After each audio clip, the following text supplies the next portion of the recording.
बच्चों, lesson number 1 रासायनिक विज्ञान की मूल अवधारणा। इससे पहले हमने पढ़ा था परमाणु भार और औसत परमाणु भार। परमाणु भार को ज्ञात करने के लिए आपने 3 तत्वों को सापेक्ष माना।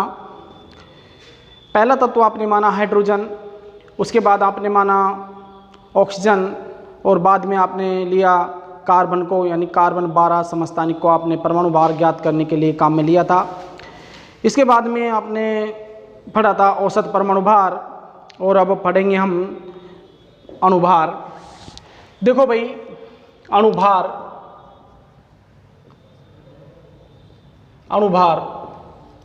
अणुभार को समझने से पहले आप पहले समझो अणु क्या होते हैं। वैसे मैं आपको अणु पढ़ा भी चुका हूँ, लेकिन फिर भी आप एक बार देख लो अणु क्या हैं। आपको पता है कि आप जानते हैं कि भाई दो परमाणु मिलकर एक अणु बनाते हैं। क्या बनाते हैं भाई? एक अणु बनाते हैं। जैसे हम बात करते हैं हाइड्रोजन मिलकर हाइड्रोजन का एक अणु बनाते हैं। ऑक्सीजन का एक अणु मिलकर ऑक्सीजन का परमाणु मिलकर ऑक्सीजन का एक अणु बनाते हैं। इसी प्रकार नाइट्रोजन के परमाणु मिलकर नाइट्रोजन का अणु बनाते हैं। कोई भी परमाणु अणु क्यों बनाते हैं ये आपको पता है, आप जानते भी हैं कि भाई कोई भी परमाणु होता है वो अपना अस्तित्व बनाए रखने के लिए अणु बना लेता है। परमाणु का प्रकृति में कोई स्वतंत्र अस्तित्व नहीं होता है, वो अणु बनाते हैं, अष्टक पूर्ण करते हैं तो क्या बना लेते हैं? अणु बना लेते हैं। जैसे ही ऑक्सीजन आपस में संयोग करेंगे, इलेक्ट्रॉन का संयोग करेंगे, इलेक्ट्रॉन का साझा करेंगे तो ऑक्सीजन का एक अणु बनेगा। नाइट्रोजन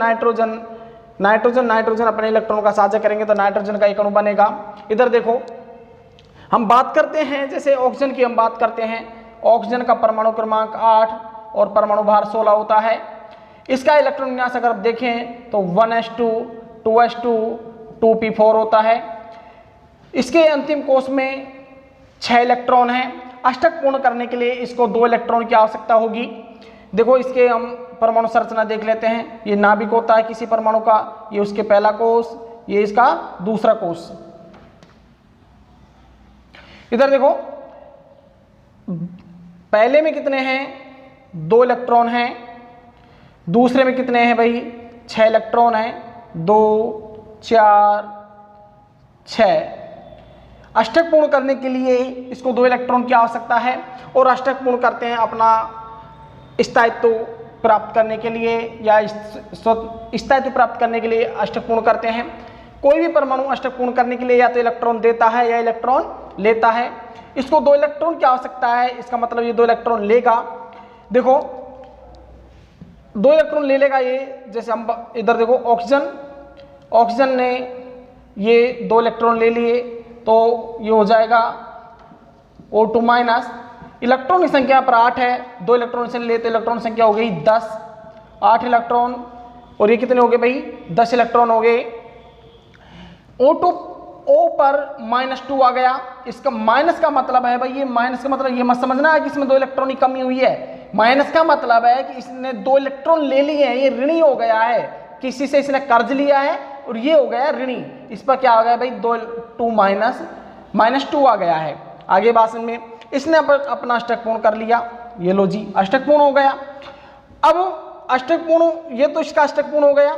अब हम बात करते हैं परमाणु की बात करते हैं। इधर देखो, ऑक्सीजन, ये ऑक्सीजन, इस पर ये 6 इलेक्ट्रॉन, इस परमाणु के पास भी अपने 6 इलेक्ट्रॉन हैं, ये 6 इलेक्ट्रॉन हैं। आगे भाषण में ये इसने इलेक्ट्रॉन का साझा किया। इस ऑक्सीजन परमाणु ने इस ऑक्सीजन परमाणु को 2 इलेक्ट्रॉन दे दिए। आपस में 2-2 इलेक्ट्रॉन का ये साझा कर रहे हैं, तो साझा करने से देख लो इनका अष्टक पूर्ण हो गया है। अब हम इस ऑक्सीजन को हम देखते हैं। ये ऑक्सीजन के ये 8 इलेक्ट्रॉन हो गए भाई। इस ऑक्सीजन के ये 8 हो गए भाई। 1 2 3 4 5 6 और 2 इलेक्ट्रॉन इस ऑक्सीजन ने दे दिए तो उसको हो गए 8 इलेक्ट्रॉन। आगे भाषण में इसी तरह इस ऑक्सीजन के भी ये देखो 8 इलेक्ट्रॉन हो गए। ऑक्सीजन परमाणु आपस में इलेक्ट्रॉन का साझा करते हैं और साझा करने से ये क्या बना लेते हैं, बंध बनाते हैं। देखो ऑक्सीजन के मध्य में डबल बॉन्ड आता है। इस ऑक्सीजन ये इलेक्ट्रॉन साझा करेंगे, ये बंध बना लिया। ये इलेक्ट्रॉन साझा करेंगे, ये बंध बना लिया। ये बंध बना है सहसंयोजक बंध। कौन सा बंध बना है भाई, सहसंयोजक बंध बना है। जब दो परमाणु आपस में इलेक्ट्रॉन का साझा करते हैं, समान इलेक्ट्रॉन का साझा करते हैं, तो सहसंयोजक बंध बनता है और ये बन गया भाई O2। कौन सा परमाणु बना है, ये O2 बन गया है। आगे बात सुनिए, ऑक्सीजन अपना अष्टक पूर्ण करने के लिए इलेक्ट्रॉन लेता है। जिससे ये साझा करेगा उससे ये 2 इलेक्ट्रॉन ले लेगा। अब ऑक्सीजन परमाणु ने साझा किया है तो एक ऑक्सीजन परमाणु दूसरे ऑक्सीजन परमाणु से 2 इलेक्ट्रॉन ले लेगा। इसी तरह ये ऑक्सीजन परमाणु इसी ऑक्सीजन परमाणु से 2 इलेक्ट्रॉन ले लेगा। आपस में दोनों का अष्टक पूर्ण हो गया है। अष्टक पूर्ण होते ही ये स्थायित्व को प्राप्त कर लेते हैं और बना लेता है O2। क्या बना लेता है भाई, O2 बना लेता है। इसी तरह देखो नाइट्रोजन को देखो,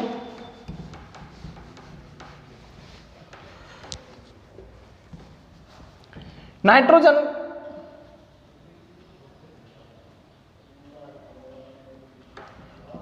एक नाइट्रोजन परमाणु दूसरे नाइट्रोजन परमाणु से साझा करा इलेक्ट्रॉन का, बना लिया N2।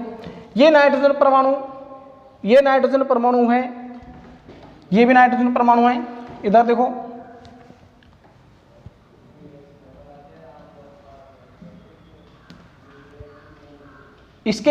इसका परमाणु क्रमांक देखो, नाइट्रोजन का परमाणु क्रमांक 7, इलेक्ट्रॉन विन्यास 1s2 2s2 और 2p3 हो गया।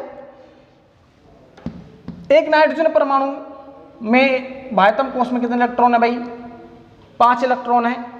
ये देखो, ये या नाइट्रोजन परमाणु का नाभिक, ये इसका पहला कोश, ये इसका दूसरा कोश। पहले कोश में कितने इलेक्ट्रॉन है भाई, देखो तो 2 इलेक्ट्रॉन है, ये 2 इलेक्ट्रॉन। और इसमें कितने, अंतिम कोश में 3 इलेक्ट्रॉन है, 5 इलेक्ट्रॉन है, 2 4 और 1 ये 5। आगे बात में इसे अपना अष्टक पूर्ण करने के लिए 3 इलेक्ट्रॉन की आवश्यकता होगी। जब ये 3 इलेक्ट्रॉन ले लेगा, ये लो, ये इसने 3 इलेक्ट्रॉन ले लिए, इस पर आ गया N3- और इलेक्ट्रॉन संख्या हो गई 10। कितने हो गए भाई, 10 हो गई। 7 इसके पास पहले से हैं, 3 इलेक्ट्रॉन इसने ले लिए, तो इस पे ऑक्सीजन, इस पे इलेक्ट्रॉन की संख्या होगी 10 - 3। 3 इलेक्ट्रॉन ले लिए इसने। देखो 3 इलेक्ट्रॉन लेगा ये 3 इलेक्ट्रॉन ले लिए इसने। बाह्यतम कोश में इलेक्ट्रॉन की संख्या हो जाएगी अब 8 टोटल। कितनी हो जाएगी भाई, 8 हो जाएगी। ये पहला कोश में 2 इलेक्ट्रॉन, 1 2 3 4 5 6 7 और ये 8।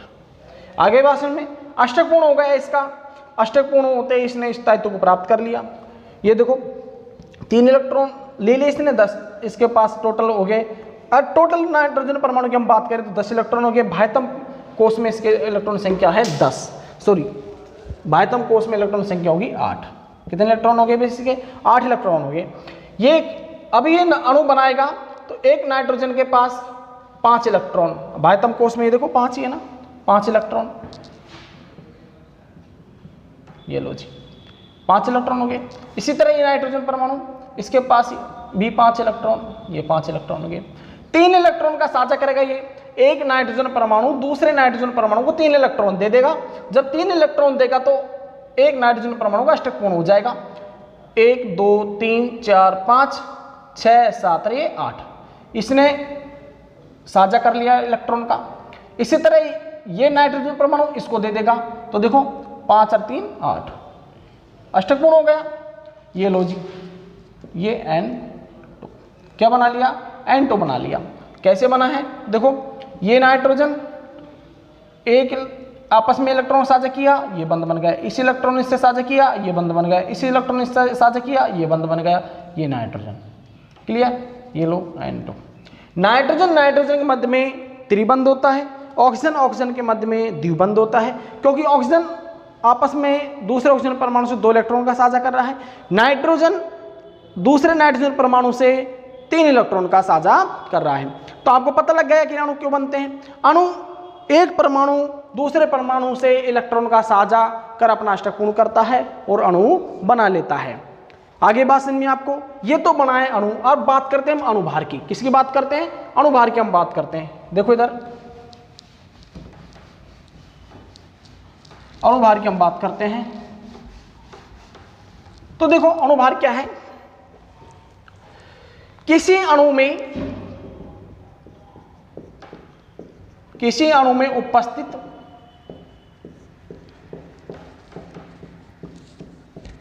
परमाणुओं के द्रव्यमान का योग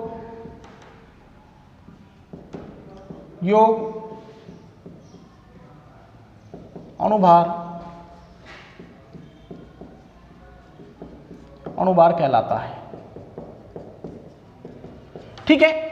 किसी अणु में उपस्थित परमाणुओं के द्रव्यमान का योग, परमाणुओं के द्रव्यमान का योग अणुभार कहलाता है। आगे बात में अणु में उपस्थित परमाणुओं के द्रव्यमान का योग, अणु में बात कर रहे हैं हम। अणु जैसे हमने लिया हाइड्रोजन, क्या लिया भाई? हाइड्रोजन। अणु में उपस्थित परमाणु के द्रव्यमान का योग। अणु आपके पास में हाइड्रोजन है। अब अणु आपके पास हाइड्रोजन है और इस अणु में परमाणु के द्रव्यमान का योग। अब इस अणु में परमाणु कौन कौन से हैं? हाइड्रोजन का परमाणु है। ठीक है, 2 हाइड्रोजन के परमाणु है। ये हाइड्रोजन है, इसका द्रव्यमान 1, ये हाइड्रोजन है, इसका द्रव्यमान 1। तो टोटल परमाणु उसका अणुभार कितना हो गया भाई? 2। यानी H2 का अणुभार कितना हुआ भाई? 2 हुआ। आगे बात में इसी तरह ऑक्सीजन अणु में हम बात करते हैं। ये ऑक्सीजन का अणु है। इसमें ऑक्सीजन के 2 परमाणु संयोग कर रहे हैं। तो एक ऑक्सीजन के परमाणु का द्रव्यमान भाई होता है 16। कितना होता है? 16। ये लो, और इसका ये 16, इस ऑक्सीजन का 16, इसका 16, टोटल कितना हो गया भाई? 32। तो O2 का जो अणुभार आया कितना आया भाई? 32 आया। आ गई बात समझ में आपको? ठीक है। इसी तरह हम बात करते हैं जल के एक अणु की। जल के एक अणु का देखो, यहां पर हाइड्रोजन के कितने परमाणु हैं? हाइड्रोजन के कितने परमाणु हैं? 2। तो एक हाइड्रोजन का परमाणु भार 1 होता है, तो 2 का कितना होगा भाई? 2 प्लस दूसरा परमाणु किसका है? ऑक्सीजन का है। तो एक ऑक्सीजन का परमाणु भार कितना है? 16। तो टोटल कितना होगा भाई? 18। आगे बात समझ में आपको? ठीक है। आगे देखो H2SO4 सल्फ्यूरिक अम्ल के एक अणु में यहां पर हाइड्रोजन का 2, सल्फर का 32, ऑक्सीजन का 1 का 16 है, 1 का 16 है, तो 4 का 16 से गुना कर दो इसको, तो टोटल कितना हो गया? देखो 34 और 16 64। देखो ये तो हो गया 34, 16 चौको 64, कितना हो गया टोटल? 4 4 8 और ये 4 4 8 और 3 6 9 98। आगे बात में इसी तरह देखो H3PO4 में हाइड्रोजन के कितने? 3, फास्फोरस के 31 प्लस 16 चौका 64, क्योंकि एक ऑक्सीजन कितना है भाई? 16 है, तो 4 कितना होगा भाई? 64। ये लो भाई, जोड़ो इनको, वही 34 और 64 कितना होगा भाई? 98। आगे बात समझ में आपको? क्लियर? 98। और देखो आगे एग्जांपल देखो, HNO3, ये लो, हाइड्रोजन का 1, नाइट्रोजन का 14, ऑक्सीजन का 16 3 48, 3 को 16 से गुना कर दो, 15 और 16 3 48, कितना होगा भाई? 53। आगे बात समझ में आपको? ठीक है।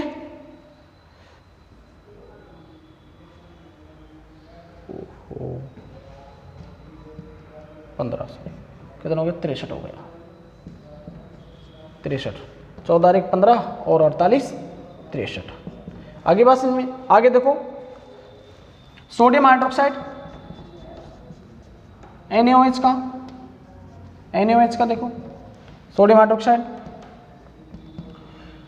सोडियम का 23, ऑक्सीजन का 16 और हाइड्रोजन का 1, कितना होगा भाई 40। ठीक है। और देखो और एग्जांपल देखो, ग्लूकोज का देखो C6H12O6,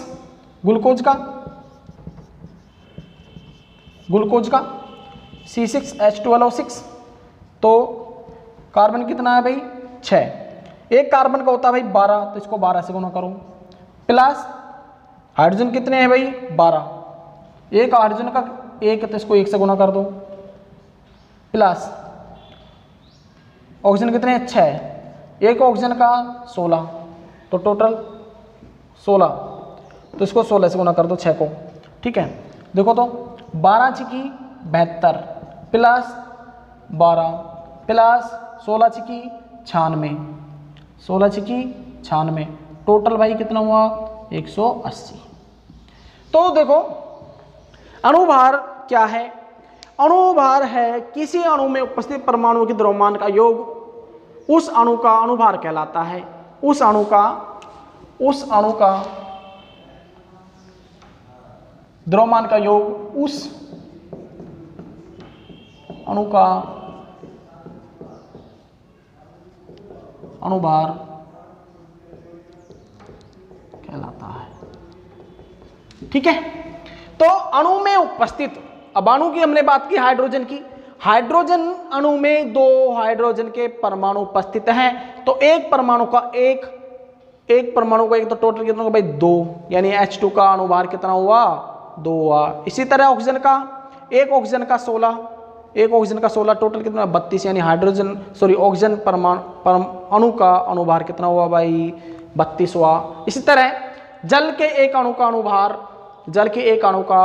देखो, एक हाइड्रोजन का 1 का तो 2 का कितना होगा भाई 2, एक ऑक्सीजन का 16 तो कितना होगा भाई 18। H2SO4 में देखो, H2SO4 में हाइड्रोजन के 2 अणु, हाइड्रोजन का एक अणु 2 परमाणु है तो 2 का 2, सल्फर का 1 परमाणु है 32, ऑक्सीजन का 4 परमाणु उपस्थित हैं, तो कितने हो गए भाई 16 को 4 से गुना कर दो, तो 34 और 64 कितने हो गए भाई 98 हो गए। H3PO4 फास्फोरिक अम्ल में देखो, हाइड्रोजन के 3, फास्फोरस का 31 और ऑक्सीजन का 64, कितने हो गए भाई 98 हो गए। HNO3 में नाइट्रिक अम्ल में देखो, एक हाइड्रोजन का 14, नाइट्रोजन का और 48 किसके हो गए भाई ऑक्सीजन का 16 थी 48, टोटल कितना होगा भाई 63। NaOH में सोडियम हाइड्रोक्साइड में देखो, सोडियम का 23, ऑक्सीजन का 16, हाइड्रोजन का 1, कितना होगा भाई 40। ग्लूकोज में देखो, ग्लूकोज का जो सूत्र होता है, अणुसूत्र होता है C6H12O6, तो यहाँ पर कार्बन कितने हैं भाई 6, तो 12 को 6 से गुना करो, क्योंकि एक कार्बन का कितना होता है 12 होता है। हाइड्रोजन के 12 परमाणु हैं, यहाँ पर 12 को 1 से गुना कर दो, क्योंकि हाइड्रोजन के एक परमाणु का परमाणु भार 1 होता है। ऑक्सीजन का 6, तो 6 को गुना करो 16 से, 16 6 की 96, टोटल करोगे तो कितना आ जाएगा भाई, ये आ जाएगा 180। कितना आ जाएगा 180। तो इस तरह आप किसी भी अणु का अणुभार ज्ञात कर सकते हो, किसी भी अणु का अणुभार आप इसमें ज्ञात कर सकते हो। और देखो और ले लो आप, देखिए जैसे हम अणु की बात करते हैं, कार्बन डाइऑक्साइड के एक अणु की बात करते हैं हम, तो कार्बन का कितना है भाई 12, ऑक्सीजन का कितना है 32, तो कितना हो गया भाई 44। आगे बात समझ में आपको आ गई। और देखो और देख लो आप, मैग्नीशियम ऑक्साइड में देखो, मैग्नीशियम ऑक्साइड में मैग्नीशियम का 24, ऑक्सीजन का 16, कितना होगा भाई 40। आगे बात समझ में आपको। और भी निकाल लो आप किसी भी अणु की बात, जैसे मैथेन का एक अणु की बात करते हैं, तो कार्बन का 12, हाइड्रोजन का 4, कितना हो गया भाई 16। क्लियर।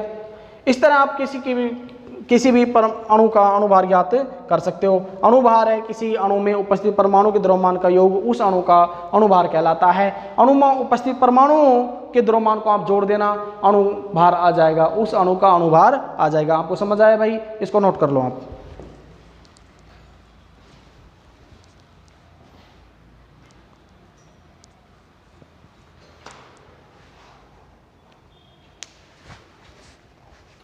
ठीक है भाई, अगले वीडियो में पढ़ेंगे हम तुल्यांक की बार। धन्यवाद।